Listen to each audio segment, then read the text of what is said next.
এত হ্যাপার মাঝে আজকে আসল যে কাজটা সেই কাজটাই ভুলে গেলাম। হ্যালো সবাইকে, গুড মর্নিং। সবাই কেমন আছো? আশা করি সবাই খুব ভালো আছো। আমরাও কিন্তু বেশ ভালো আছি।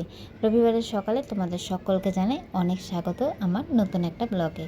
আজ রবিবার, গুড়িকে নিয়ে যাচ্ছি এখন ড্রয়িং ক্লাসে। আজ সকাল থেকে কিন্তু ভীষণভাবে রোদ উঠেছে, মানে প্রচণ্ড রোদ যাকে বলে।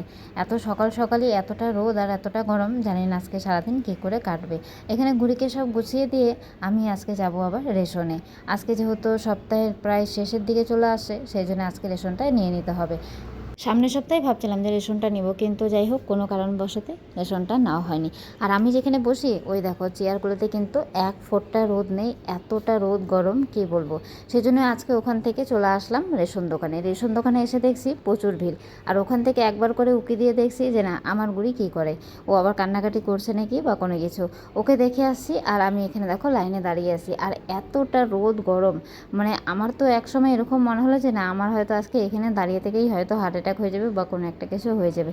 তো যাই হোক, অনেক কষ্ট করে দাঁড়িয়ে থাকার পরে রেশনটা নিলাম, সাথে গুড়িকেও নিলাম। গুড়িকে নিয়ে বাড়ি চলে আসলাম। আর বাড়িতে আসার পরে শরীরটা এতটা খারাপ লাগছিল কি বলবো, মানে এতটা আজকে গরম ছিল আর আমার এতটা গরম লাগছিল লাইনে দাঁড়িয়ে, মানে বলা চলে আমি 3.5 ঘন্টা পাক্কা দাঁড়িয়ে আছি। মানে যখন থেকে আমি বাড়ি থেকে গিয়েছি তখন থেকে সেই যে বাড়িতে মানে বাইরে দাঁড়িয়েছিলাম, তারপরে এই যে মাত্র বাড়িতে আসলাম।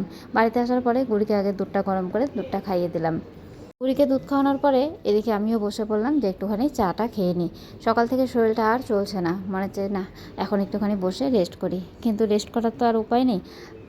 বুড়ির যে ড্রয়িংগুলো ছিল, মানে বাড়ির যে কাজগুলো ছিল সেই কাজগুলোকে আগে করিয়ে দিচ্ছি যে না, বুড়ি ড্রয়িংগুলো করুক আর 2 মিনিট তাহলে একটু রেস্টও হয়ে যাবে। এখন তো আর ইচ্ছাই করছে না যে না বাইরে যাই, বাইরে থেকে গিয়ে একটুখানি ঘুরে আসি বা কোনো একটা কাজ করি। এতটা খারাপ লাগছে, তো ভাবলাম যে চলো বুড়ির ড্রয়িংগুলো আগে কমপ্লিট করাই। আর সেখানে মনে করো আরও 5 মিনিট 10 মিনিট একটু রেস্ট করা যাবে, তারপরে বাইরে যাওয়া যাবে। বুড়ির ড্রয়িংগুলো কমপ্লিট করে এদিকে দেখো আবার রেডি হয়ে গেছি, তার কারণ আবার যাচ্ছি এখন মাংস আনতে। বাড়িতে যেহেতু সেরকম কেউ নেই, পঙ্কজেরও আজকে কাজ আছে, আর বাবা তো সেই ভোরেই চলে যায়, একবারে রাতে আসে। সেই জন্য আমি আর মা, তো আমি একা মাংস কিনতে পারি না, মাংস কিনলে আমি আবার খেতে পারি না, তো এরকম একটা ব্যাপার। আর মা একা আসতে পারে না, তো সেই জন্য আমি আর মা চলে আসলাম।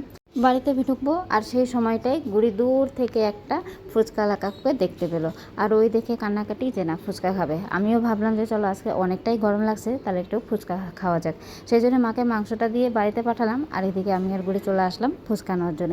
গুড়ি তো ফুচকা নিয়ে ভীষণ খুশি। ফুচকা নিয়ে দেখো একদম নাস্তা নাস্তা চলে আসলো। গেছিলাম তো আইসক্রিম কিনতে, কিন্তু এত গরম ছিল আজকে দোকানে কোনো আইসক্রিমই পেলাম না। একদম আইসক্রিম ছিল না সেরকম না, 2-1টা কর্নেটো ছিল, কিন্তু গুড়ি সেরকম কর্নেটো খেতে ভালোবাসে না, অনেকটাই নষ্ট করে, সেই জন্য ওটা নেওয়া হয়নি। সেই জন্য বাড়িতে ফেরার পথে দেখছি যে না ফুচকা, তো সেই জন্য ফুচকা নিয়ে চলে আসলাম। বাড়িতে আসার পরে সবার ফার্স্টে আগে হাত মুখ আবার একবার ধুয়ে নিলাম যে না এতটা গরম। বাইরে থেকে আসার পরে ভালো করে হাত মুখ ধুয়ে ফ্রেশ হয়ে মা আমি বসে পড়েছি ফুচকা নিয়ে। মা তো খায় না, সেজন্য আমি আর গুড়ি বসেছি। পঙ্কজ যেহেতু বাড়িতে নেই, পঙ্কজ থাকলে পঙ্কজও খেত। সকাল থেকে সেরকম তো কাজ হয়নি। প্রথমে গেলাম ড্রয়িং ক্লাসে, তারপরে আসলাম, আসার পরে একটু রেস্ট করে আবার চলে গেলাম মাংস আনতে। এখন মাংসটা নিয়ে আসি, ওটা কিন্তু এখনও ধোয়াও হয়নি, ওটা ওরকমই আছে। আর এখানে দেখো আমি আর গুড়ি খেয়ে নিচ্ছিলাম যে না আগে এটা খেয়ে তারপরে কাজ শুরু করা যাক। আবার যে যেতে হবে 3:30টার দিকে, ডান্স ক্লাস আছে। তো তার মাঝখানেও কিন্তু আরেকটা জিনিস ছিল, সেটা হচ্ছে আজকে বাংলা ডান্সের অডিশন ছিল।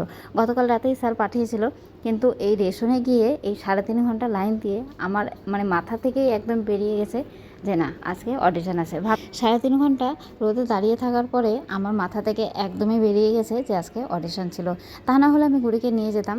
হ্যাঁ জানি যে গুড়ি এখনও সেরকম পারে না, সেরকম কোনো কিছুই গুড়ি শিখেনি, তাও ওকে নিয়ে যেতাম যে না দেখুক শিখুক, তাই না, নতুন একটা অভিজ্ঞতা হবে, ওরও কিছু ভালো লাগবে। তো যাই হোক সেটা তো আর হলো না। যখন কথাটা মনে পড়লো তখন নিজেরই ভীষণ খারাপ লাগছিল।